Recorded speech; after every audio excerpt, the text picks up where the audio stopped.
Welcome to the Midsters Podcast, your podcast for inspiration on being bold and saying yes to making the most out of your midlife.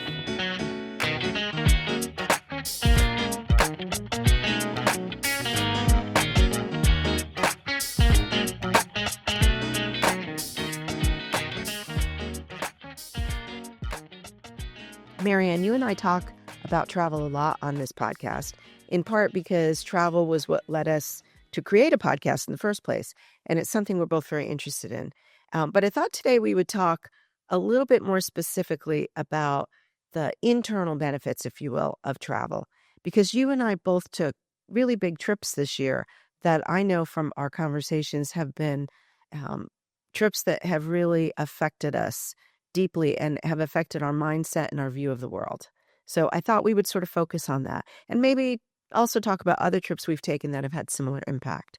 That's true. We did take big trips. And when I say big trip, the culture was so different than the culture that we live in on day to day. And I think that that's what you're alluding to, right? Exactly. Yeah. You know, when I came back from my trip to Tanzania, I think, I actually did an art show for my church about that trip. And when I opened the show, one of the things I said is that for me, when I prepare for a trip, I do a little bit of research about where I'm going. I look at pictures, I read some articles, but it never really captures the experience of being in a different country, especially one with such a different culture. And I know it was similar for you because we had some excellent conversations after you got back from Japan Right. about what you saw and experienced in the people there. The feeling. Yeah. So Yeah. tell us about that. Okay, so Japan, it is very different than the U.S. I mean, there are some things that are alike as well, but I think, and we'll talk more about this, I think, through the podcast, but I want to hear about Tanzania, which I have heard, and yes, same thing. You had some takeaways. It was the culture. It was being in public transportation like sardines and respectful of the person standing next to you, not a phone out, not a word spoken, but letting people just be in their head and be respectful of their space. I was just so taken back by just that. So the respect didn't stop there. It's like the bowing, the way they present the food, the respect that they have not only for people but for nature. They don't conquer it. They listen to it. They walk in it. They teach from it. The respect they have for people, for nature, for history. Like you're able to go to these beautiful temples, these old gardens, like the trees that are hundreds and hundreds of years old. The respect that they have for history, yet they bring it forward to the present and they bring those lessons learned from it. And I was so enamored, almost romanced, I would say, by that culture. Romanced is a good word. Yeah. We were there during cherry blossom season. So talking about romance, it was like pink confetti everywhere. And the parks were full of families with their picnics and just enjoying and the kids running around. I will say Tokyo is very different than the rest of Japan. Like we went through a lot of Japan, the whole southern area of Japan on the coast. And it's bustling but still they have those moments of silence like in public transportation. It was unbelievable. Do you think it has affected how you will carry yourself going forward in our culture? I thought about that too. I look at travel. So I used to look at it as kind of an escape from reality, just putting yourself in somewhere different. Now, when I look at travel, I actually look at areas or places with a little research like you do on how I can have some personal growth. And I think that's what you're talking about is the personal growth that I took. Yes, I am more mindful of people's space. I've always loved nature, but now I look at how that can be preserved for the next generation in a way I didn't. I know there's a lot of foundations and groups that do that, but now I pay more attention to that. They have an honor system, and I wish in America I could leave an umbrella. I would never take anybody's umbrella, but I've thought about how can our society be more honest? Like, Mhm. what has happened to our society where we don't, I'm not saying there's no honesty, but we don't leave a phone on the table. Right. So there's a problem in our society if we fear to walk to the bathroom or walk to go get a drink or a waitress and fear that our phone won't be there. And so what can I do in this society, and with the people around me to foster more of that? I don't know the answer, but that would be one of the things I walked away from with. That sense of respect for others, that's Mhm. also part of that trust, right? Like you It can is. trust other people because you know they respect you. Right. And that is a beautiful thing. I felt a little bit similar in the sense of respect in Tanzania because, as you know, initially we were going to visit a small village in central Tanzania, a rural village, which was part of a church mission trip. And then we also went into the Serengeti and did a safari. Fabulous. It was really fabulous. So both of the things you're talking about, sort of the Mhm. respect for nature and the respect for other people, I also saw, and it really struck me as being so unusual.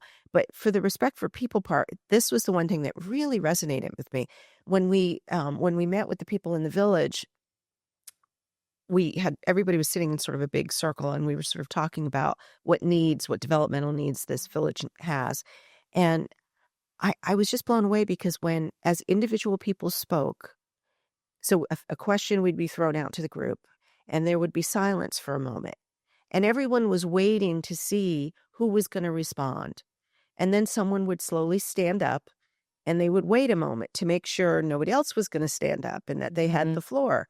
And then they would speak. And then when they were done speaking, there would be some silence, and then they would sit down. And I thought, it was so crazy to me because in every meeting I've ever been to, at work, at church, anywhere else, everybody can't wait to speak. It's like they step over one another to get their words Talk in. over. Yeah, exactly.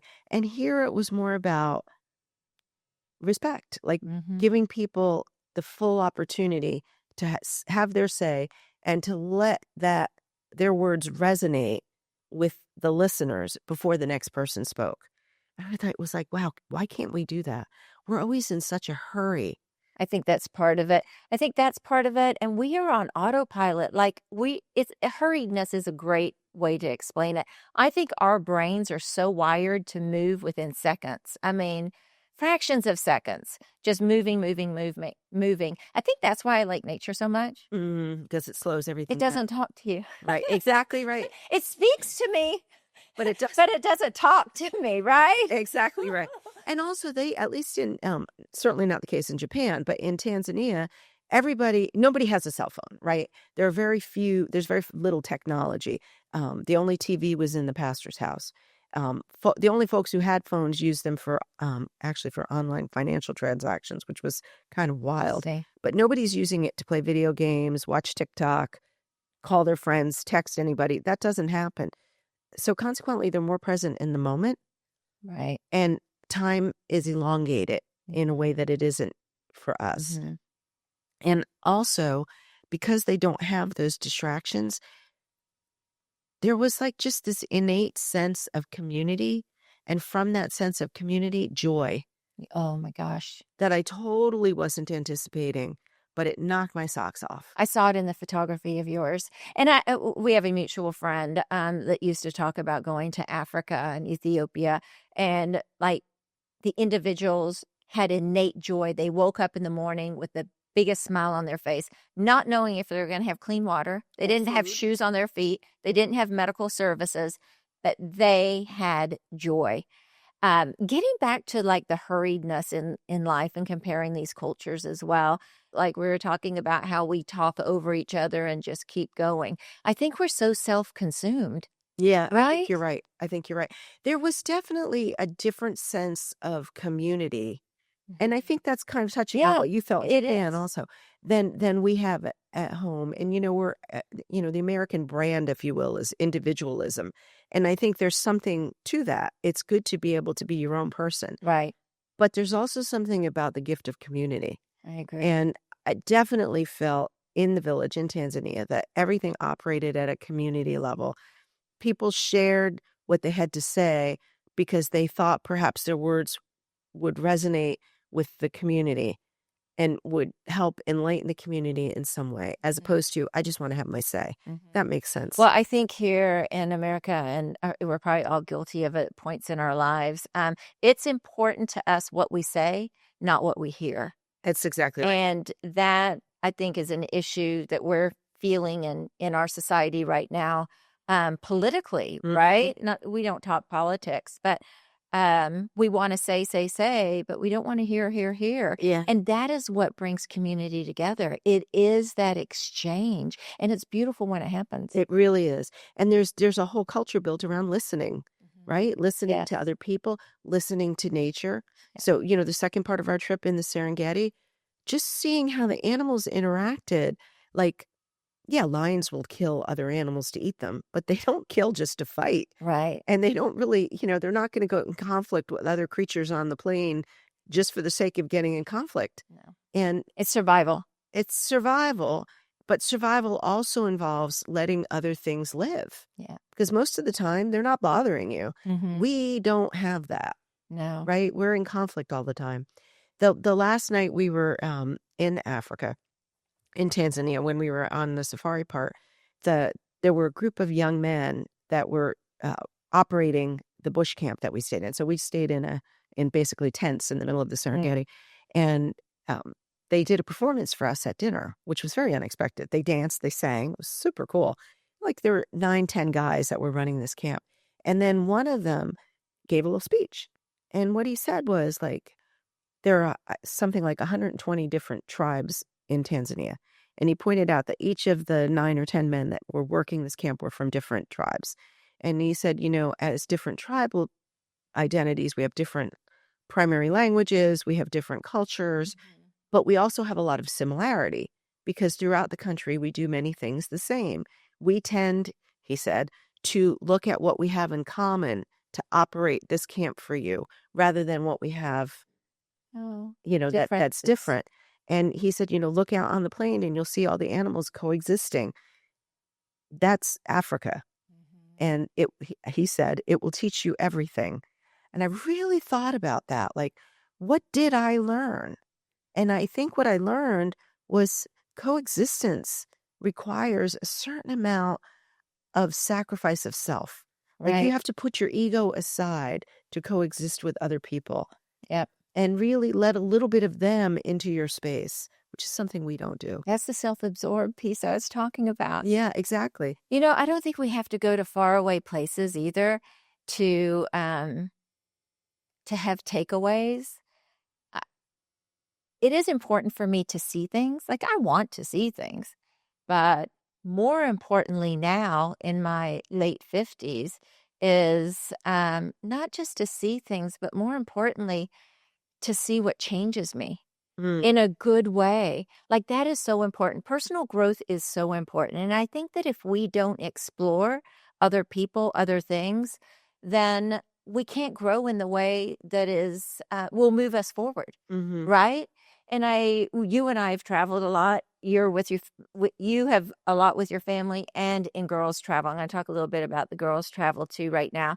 We go to a place called Smith Island. It's small. It has less than 300 people in it. It's not far for us. A lot of people live in areas where they might go camping that's close and not costly.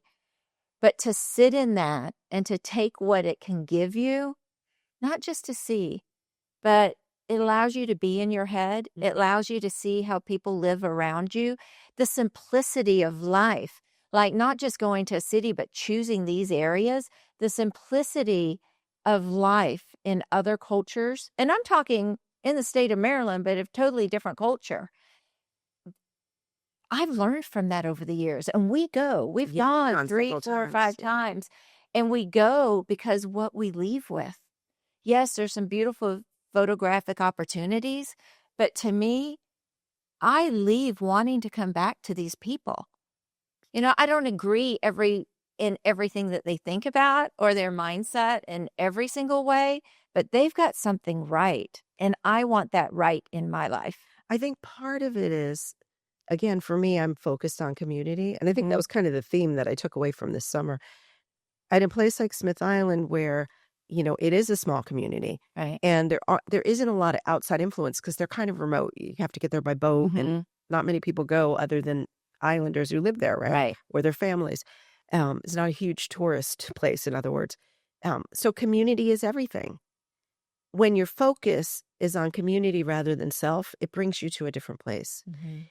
I like to travel, not just internationally, but also within the United States. It's one of my goals to hit all 50 states and in a meaningful way. Can't just pass through, have to spend the night, experience some of the hospitality and culture of the place Yeah. in order to check it off my list.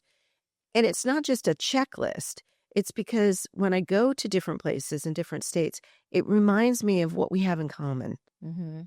So, the United States is one big community formed of ever smaller concentric circles of community. And when you sort of see that and experience that, it affects how you interact with different people.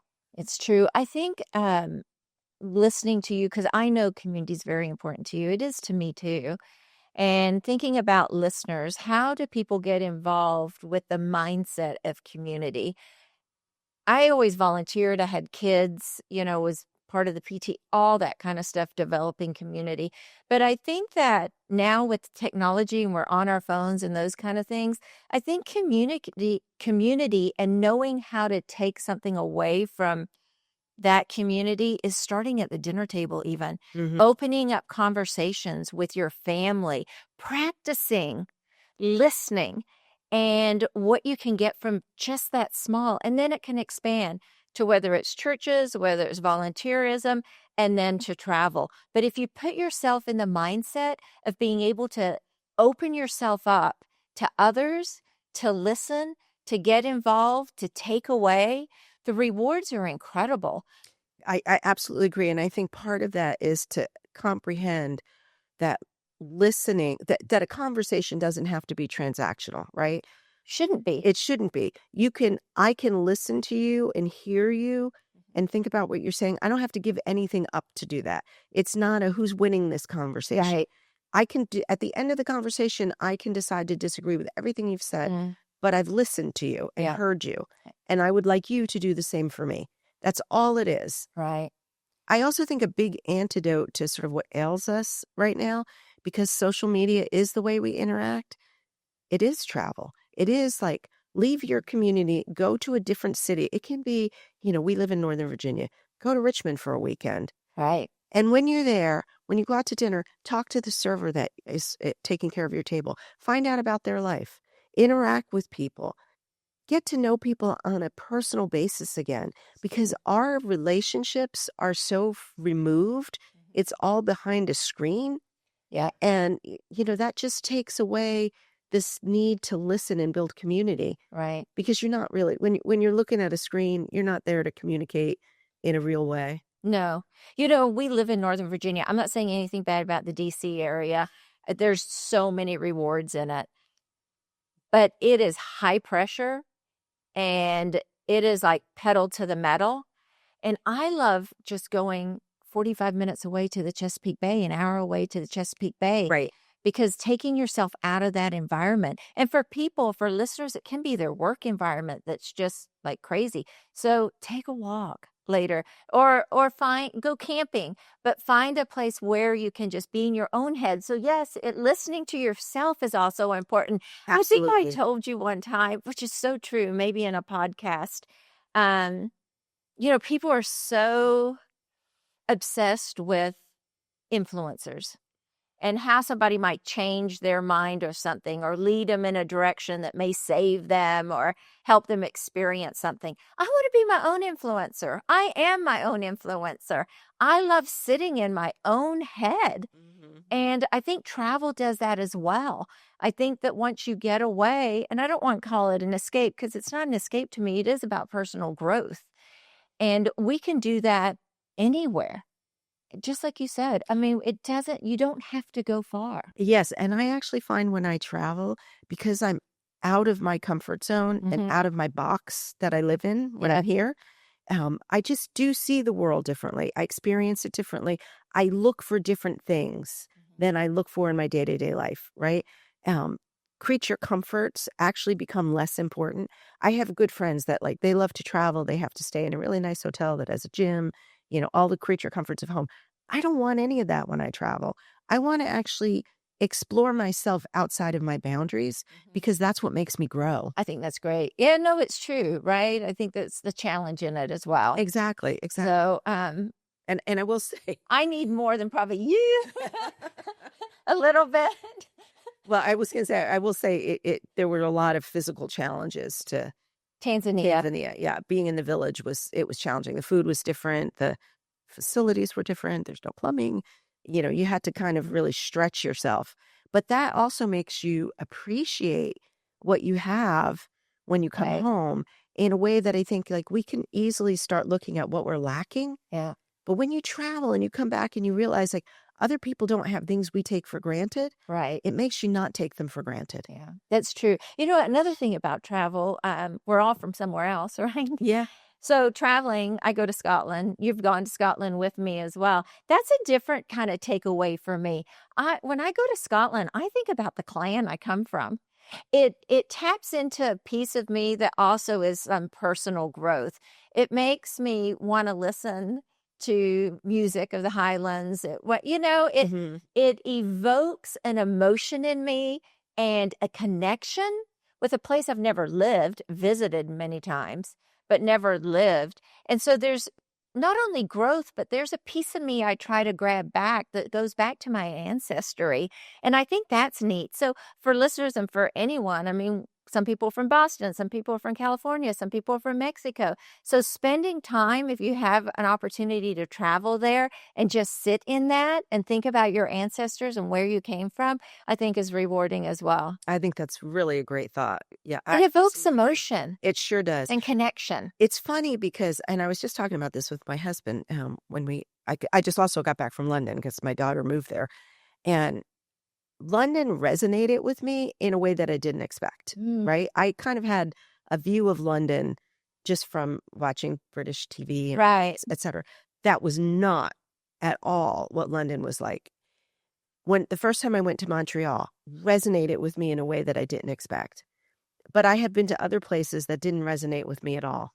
And so it's a little different from the heritage piece. Right. But part of the thing I like about traveling is finding those places where, for some reason, my soul feels to connect. Mhm. And I then have to spend some time thinking about what is it about this place that feels so right to me? Right. You know, Almost familiar. almost Like, familiar. I've gone to Turkey, I've gone to Greece, I've gone to the UAE. I take away things, but I don't feel connected. Exactly. So when you find a place where you feel N connected, it really makes you reflect on what part of my soul is this reaching? Yep. And that opens up a whole nother part of yourself Well, it's a to the spiritual piece. experience. It is. It's a spiritual piece, and I think that when we can feel our soul in a spiritual way, it's very rewarding as well. You know, I have to just toot your horn for a minute. Your photography Uh, from in Tanzania and including the safari, but really when you were in the village, the way you captured the glimmer in the eyes, the joy in the cheeks, the video of the singing and the dancing, you could tell that you were in it. And honestly, I wasn't there, but I could tell you were in awe of the moment. I You thank you. captured it. The pictures are just unbelievable, the photography.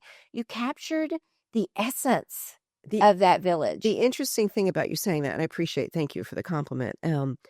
I was so conscious of not being intrusive with my camera. So I was the only one who was actually carrying a camera as opposed to an iPhone. Actually, I take that back. One other person had a camera, but I was very conscious of not being there to take pictures of people. We were supposed to be there to be in relationship. And I love photography, as you know. So it was a real challenge to kind of hang back and not have my camera in everyone's face the whole time I was there. Right. And then one of the gentlemen that accompanied us as an interpreter, he's a priest in Tanzania. He said, it's absolutely okay. Take pictures. They love it. They want to see themselves Aw. But once you show them the picture, they're okay with you taking photos. And then we went to a meeting of this community group in the village. And when we stepped outside of the meeting, one of the men that was in the meeting came up to me. Of course, we can't speak. He speaks Swahili. I speak English. But he took his iPhone out and pointed at it and indicated he wanted a selfie with me. Aw. And after that, I felt unleashed, just Right. take pictures at will. Yeah. But it was because the photography became more about interacting with the people than it did about taking photographs. So I appreciate what you're saying. I think part of what you're seeing is that like relationships were being built through those photographs. That. Yeah, yeah, the photography, I can't speak enough about it. When I went to Japan, I didn't take a camera. I took my phone and I have some great images. I love my images, but I chose to leave it at home to immerse myself in the culture and spend time with my husband, like not be detoured. But I wish I had taken my camera. There wasn't a lot of them. And I didn't see people on their phones. It was very different. The same thing that you did, but your photography is amazing. So, traveling sometimes requires that you go with intention. Right. When we went to Scotland, that was a photography trip. It was. But Japan for you was not a photography trip. Africa for me really wasn't either. I ended up documenting a lot of things because it was more about capturing the experience to share with my church community when I came back. But like you need to set an intention when you travel so that you're not just kind of all over the place in your mind and you can focus on what's important to you and what you want to take home from it. Right. And sometimes that just is a feeling or an experience. And for me, it was, but I do want to go back with my camera. What else is on your travel agenda? Where else do you think you would want to go and why? Oh my gosh. Well, we are going to Galapagos Islands in January. And I want to go there because it's one of the first places my husband had ever talked about wanting to go. And the nature and the photography. So I would say that. Places I haven't gone that I want to is I've never been to Italy. I did not know that. Yeah, I've never been to Italy. Girl, we got to go. Yes, and the reason that I want to go to Italy, I know food probably comes to mind to most people. I'm not going to deny that, but more than that, my soul is filled, and there's a contagious peace, for me anyway, of being around people that are smiling, animated, talking with their hands, just full of life. You happen to be from Italy. And I just kind of described you. So I want more of that. So I want to go. Yes, there's things to see. I want to go to Rome. There's things to see, wine to drink. But more than that, I want to be immersed in that feeling, in that community, that beautiful word you like to use and that is so important to you and is to me. I want to be in that. So that's why I want to go to Italy. I want to go to Florence for the art. I mean, there's other things. But in general, I want to walk away with this feeling of being filled up, knowing what an Italian community is like. So that would be one on my list. That's a great one. And I definitely think we can make that happen. You have connections. Well, I actually want to go. I've been to Italy, but I have not been to the part of Italy that my ancestors are from. And as you know, all four of my grandparents came from Italy. Right. And they all came from southern Italy. I know the specific villages that they came from. And it's one of my goals to go and spend a little time in each of those villages. They're small, but I think it would be very rewarding. For what you said earlier, like reconnecting with heritage, I think that it will resonate with me, but we'll see. Well, you are learning Italian. I am learning Italian. I'm also like working on seeing if I can get Italian citizenship. That would be fantastic. I just think it would be a cool sort of full circle experience. It has been for me with the dual citizenship. I mean, I've always had it. Oh, you've always. I've always had it because I was born there, but it allowed me over these 50-something years to actually feel connected to a country I've never lived in. It's a really interesting perspective in how you actually feel and hold that. Like I hold that.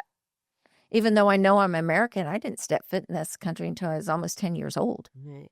And I would like to hold that as part of my, my individual life experience in this world. I have Italian ancestry. I'd like to have that connection. There is a belonging there. Yeah. And then the other place I want to go, which is also a little bit of a belonging kind of thing. My daughter-in-law, as you know, is from Australia. Right. Um, and I just want to see where she's from. I adore her. And Yeah. I want to know her better. And I think going to Australia to see the country that shaped her would be a rewarding That's experience. beautiful. Yeah. Well, and I know you'll do that. I hope so. I mean, it's kind of far away. It is But if far I can away. take a 31-hour trip to get to Africa, I think I can do it to go to Australia. So photography-wise in travel, do you have anything that you want to photograph with that intention around the world that you haven't? I actually, I mentioned the 50 states that I want to see all Yes. 50 states, and I've seen a lot. I think I'm Mhm. at 37. Um, I kind of want to finish the remaining states, but I want to focus on photography and then maybe go back through the ones that I've already been in and really focus on photography, trying to find images that capture for me the culture of that particular state. Yeah. You could do that. I think I could, yeah.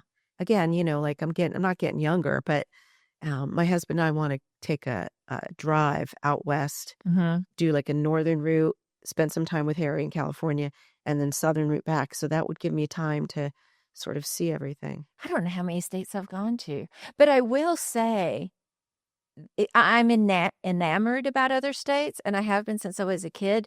Like we used to on road trips count up all the different state license plates, Hmm. like how many, and you're always interested in that state because you're interested in that license plate.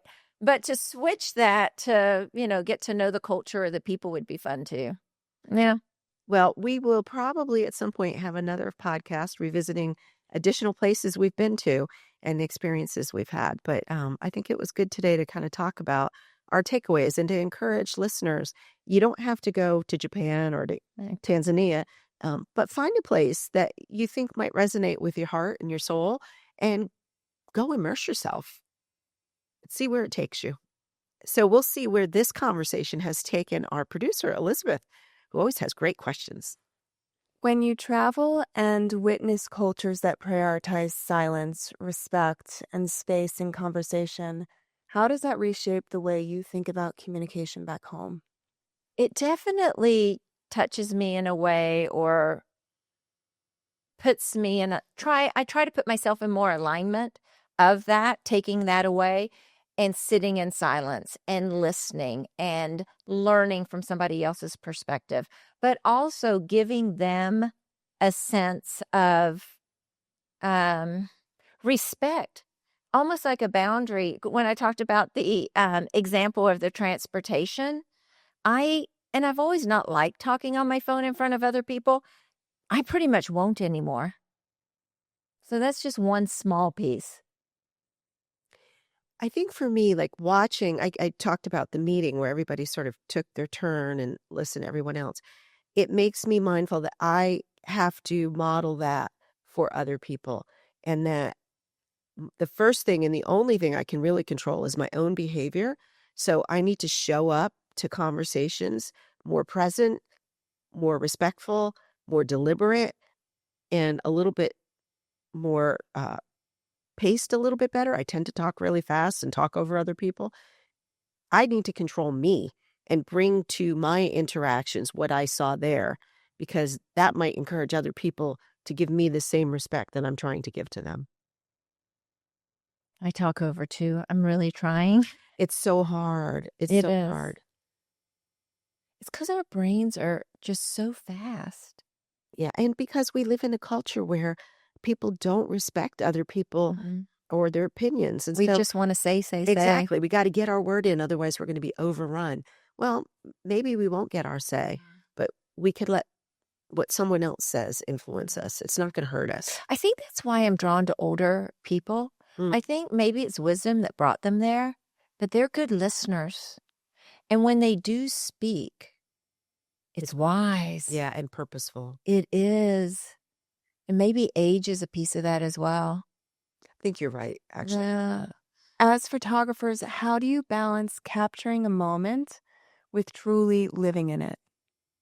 Some of it is it is reflective of the conversation about listening better. And I really had to think about that in Tanzania. First of all, you could take 1,000 images of the same thing and just have your camera up, click, click, click, click, click, click, click. When have you got enough? When is it enough?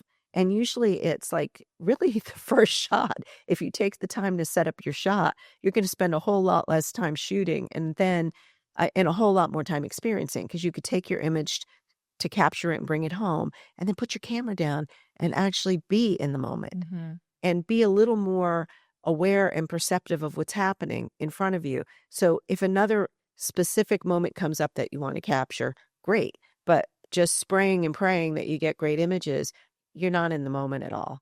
So I've actually been very conscious of that. I was very conscious of that when we were on safari, because I was like, I don't want to come home with 5,000 images that I have to cull through. If I see a herd of elephants, I'm going to wait till I get a great shot of a herd of elephants instead of 500 pictures of the same herd. Yeah. So being more deliberate, being more present, being more intentional, I think really helps, both with speaking and with photography. I think when I think about taking an image or a picture of something, it's because it's evoked my emotion. There's something there. So I let that resonate for a moment, and then I'll take the picture, and then I'll let it resonate again. I won't take a million pictures of the same thing. They both are so equally important to me. And I like photography in a way, mostly actually because it changes my lens. But it only changes my internal lens of the way I see something because I will sit in it for a moment and let it change me.